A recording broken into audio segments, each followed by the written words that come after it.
Hello दोस्तों, मैं राजस्थान से हूं और आप हमारी वीडियो कहां से देख रहे हो कमेंट करके ज़रूर बताना है।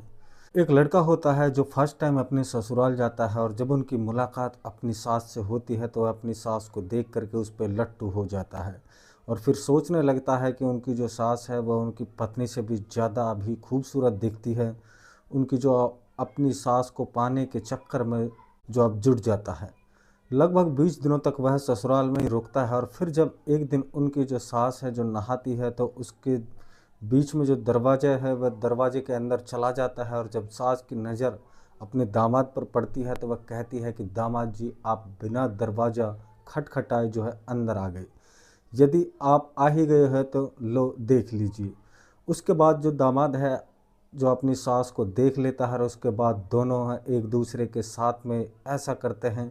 यदि आप लोग इस पूरी कहानी को सुनेंगे तो दोस्तों सुनने के बाद में आप हैं जो चक्कर खा जाओगे। दोस्तों, यह कहानी की शुरुआत होती है हरियाणा का एक छोटा सा गांव है और उसी गांव में एक बेहद महिला है जो खूबसूरत थी। वह अपने पति के साथ एक उनके जवान बेटी थी उसके साथ में जो रहा करती थी। दोस्तों, जो महिला है उनका नाम होता है दोस्तों चांदनी और उसकी बेटी है जिनका नाम होता है दोस्तों आरती। आरती है जो बेहद खूबसूरत थी और शादी के लायक यानी जवान हो चुकी थी। अपनी पढ़ाई लिखाई कंप्लीट करके वह जो घर बैठी हुई थी। दोस्तों, जो अब चांदनी होती है उन्हें अब यह उनकी बेटी की शादी की चिंता है जो अब खाने लग जाती है और इसलिए वह अब लड़की की शादी के लिए कई जगहों पर वह लड़का ढूंढने की कोशिश में लग जाती है, लेकिन उन्हें कोई ऐसा लड़का है जो नहीं आता है उनकी नज़रों में जिसके साथ वो अपनी बेटी की शादी को तय कर सके। एक दिन की बात है दोस्तों, चांदनी है उनका एक भाई था, वह उनके घर आता है और आने के बाद वह आरती को देखता है और वह अपनी बहन चांदनी से कहता है कि बहन, अब तो जो तुम्हारी लड़की है जवान हो गई है, अब इनकी शादी आपको कर देनी चाहिए।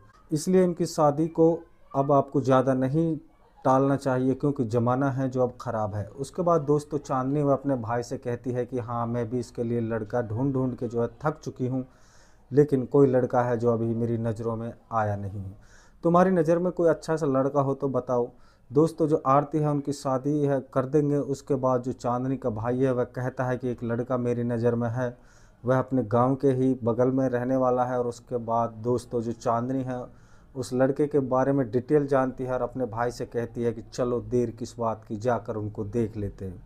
उनका मतलब है दोस्तों उनका ख़ानदान कैसा है, उनका बैकग्राउंड कैसा है। उनके बाद चांदनी अपने भाई को लेकर के उस लड़के के घर पे जाती है और जब उनका लड़का होता है उनका नाम होता है दोस्तों हरिकिशन। हरकिशन है दोस्तों वह जो चिनाई मिस्त्री का काम किया करता था और फिर जो है चांदनी होती है वो हरिकिशन के घर जाती है और जब उनकी मुलाकात दोस्तों हरकिशन से होती है तो उसको जो पहली नज़र में वो लड़का पसंद आ जाता है।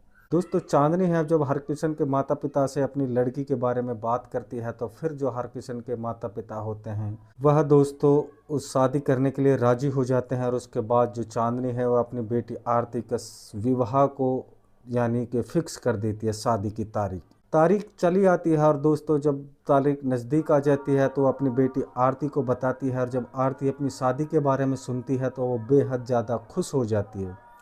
उसके बाद दोस्तों जो चांदनी थी वह अपनी बेटी आरती की शादी की तैयारियों में जुट जाती है और फिर समय आ जाता है और वह दोस्तों जो हरकिशन होता है वह धूमधाम से आरती के घर पे बारात लेके आ जाता है और दोस्तों आरती को अपनी दुल्हन बना करके अपने साथ अपने घर ले जाता है।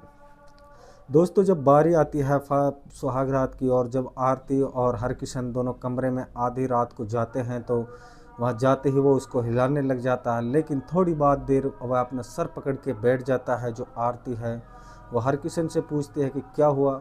हरकिशन बताता है कि मैं तुम्हारे साथ यह सब करके अच्छा नहीं लगा। उसके बाद जो दोस्तों आरती है वो इतना सुनते ही वह काफ़ी परेशान हो जाती है और कहती है कि क्या बात है हरकिशन, मुझे लगता है कि तुम पहले भी किसी और दूसरे मर्दों के साथ सो चुकी हो।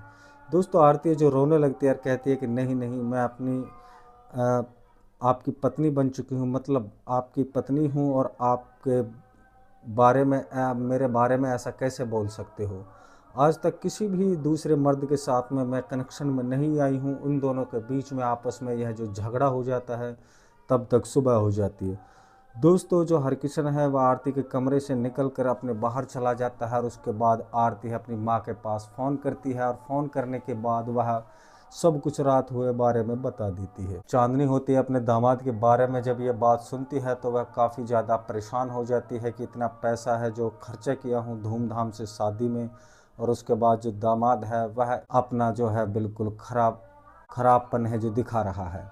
दोस्तों जो आरती है वह कहती है कि तुम चिंता मत करिए, यदि तुम्हारे दामाद नहीं सुधरेंगे मेरे पास जो है उसका भी इलाज है, उसको मेरे पास भेज देना। तो दोस्तों जो अब हरकिशन के साथ लगभग 5-6 महीने का समय निकल जाता है किसी तरीके से, लेकिन आए दिन जो है हरकिशन समय में जो है आरती के कमरे में जाता तो ढंग से बात नहीं करता था, चुपचाप से जाता था। यह सब देख करके आरती परेशान हो जाती है। एक दिन की बात है, वो अपनी माँ को फ़ोन करती है और उनको समझाती है, बोलती है कि तुम्हारा दामाद जो है सुधरने का नाम नहीं ले रहा है, प्रतिदिन रात में आता है और मुझसे झगड़ा करके बगैर कुछ किए ही चुपचाप से निकल जाता है। और दोस्तों जब चांदनी अपनी बेटी की इतनी बात सुनती है तो वह सोचती है कि जो उनका दामाद है वह सुधरने वाला नहीं है। अपनी बेटी से कहती है कि तू एक काम कर, अपने पति को जो है मेरे घर पे भेज दूँ। उसके बाद दोस्तों जो आरती है अपने पति को कहती है कि शादी को इतने दिन हो गए हैं, आप एक बार भी जो मेरे घर पर नहीं गए हैं, इसलिए एक बार आपको जाना चाहिए, मेरी माँ है जो आपको बुला रही है। फिर दोस्तों जो हरकिशन है वह कहता है कि नहीं, मैं नहीं जाऊँगा तुम्हारे घर, जब तुम मुझे पसंद नहीं हो तो भला ससुराल जाकर मैं क्या करूँगा। उसके बाद दोस्तों जो आरती है वह चंदू को किसी तरीके से बहला फुसला करके उन्हें अपने मायके भेज देती है। जैसे ही हरकिशन है जो अपनी ससुराल पहुंचता है तो उनकी मुलाकात है उनकी सास चांदनी से हो जाती है, और वह जब पहली बार अपनी सास को इतने अच्छे तरीके से देखता है तो वह देखते ही दंग रह जाता है, मतलब उनको ऊपर है जो वह लट्टू हो जाता है। फिर दोस्तों जो चांदनी है अपनी बेटी आरती से भी ज़्यादा बेहद खूबसूरत दिखती थी, वह सोचने लगी कि बेटी कैसी है और माँ कितनी अच्छी है। फिर दोस्तों यही बात सोचकर से वह अपनी सास को जो है पटाने के चक्कर में लग जाता है, और फिर दोस्तों वह उसके बाद इसी तरीके से 4-5 दिन बीत जाते हैं। हरकिशन है लगातार अपनी सास चांदनी के करीब आने की कोशिश करता, लेकिन उन्हें मौका नहीं मिल रहा था क्योंकि जो उनका ससुर था वह घर पर ही रहता था। फिर दोस्तों एक दिन बात होती है कि जो हरकिशन है उनका जो ससुर होता है वह किसी काम से शहर चला जाता है, क्योंकि उनका एक छोटा सा वहाँ पे किराने का दुकान था। इसलिए जब वह शहर जाता है तो उनको हरकिशन को मौका मिल जाता है, और दोपहर का टाइम था, जो चांदनी है वो बिल्कुल नहा रही थी। तब तक दोस्तों जो हरकिशन है मौका पा करके बिना दरवाज़ा खटखटाए वह अंदर चला जाता है, और उसके बाद जैसे ही उनकी नज़र दोस्तों चांदनी पर पड़ती है और चांदनी की नज़र अपने दामाद पर पड़ती है तो कहती है कि अरे दामाद, अब बिना दरवाज़ा खटखटाए अंदर कैसे आ गए, यदि आप आ भी गए हैं तो लो देख लीजिए।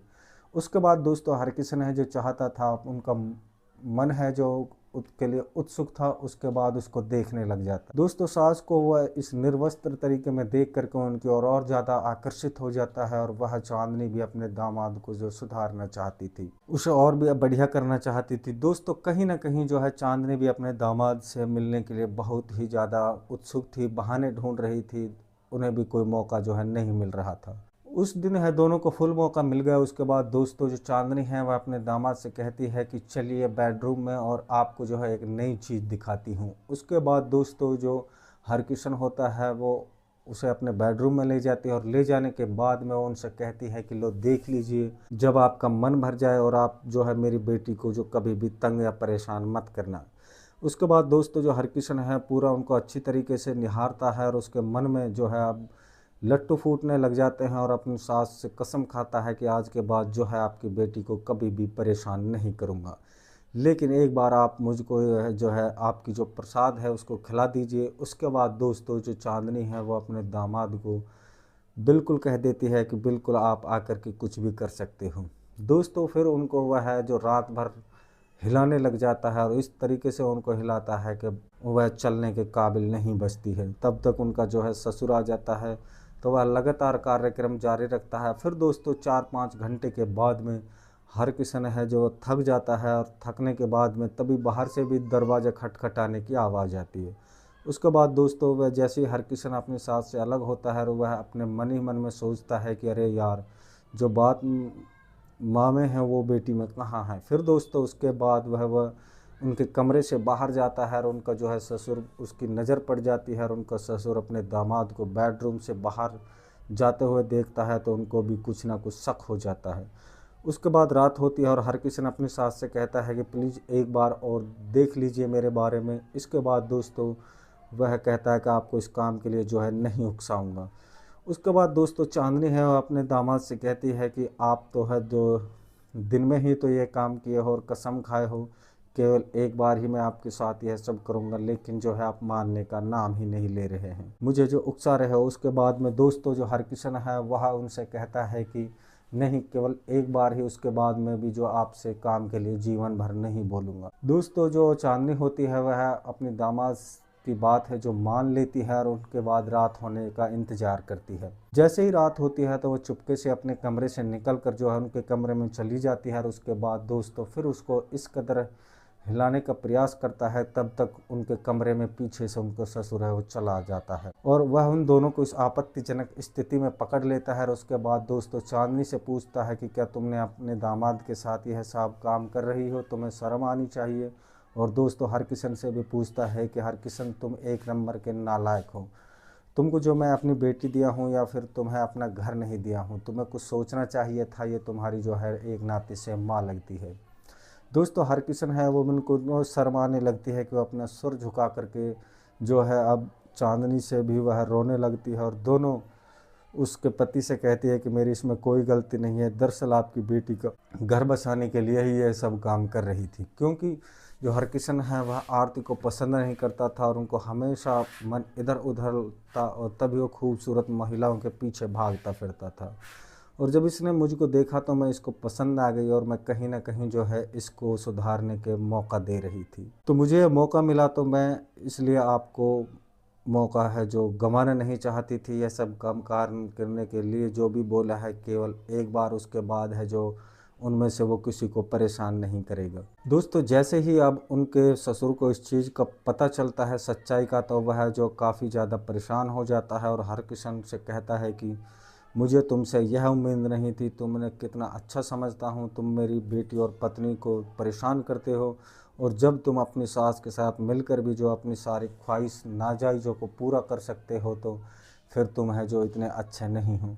फिर भी अगर तुम में थोड़ी भी शर्म बाकी है तो तुम आज के बाद है जो सुधर जाना है। उसके बाद दोस्तों वह शर्म से चूर चूर हो जाता है और अपने सास और ससुर के पैरों में गिर के माफ़ी मांगता है और उसके बाद कहता है कि आपकी बेटी को जीवन भर परेशान नहीं करूंगा।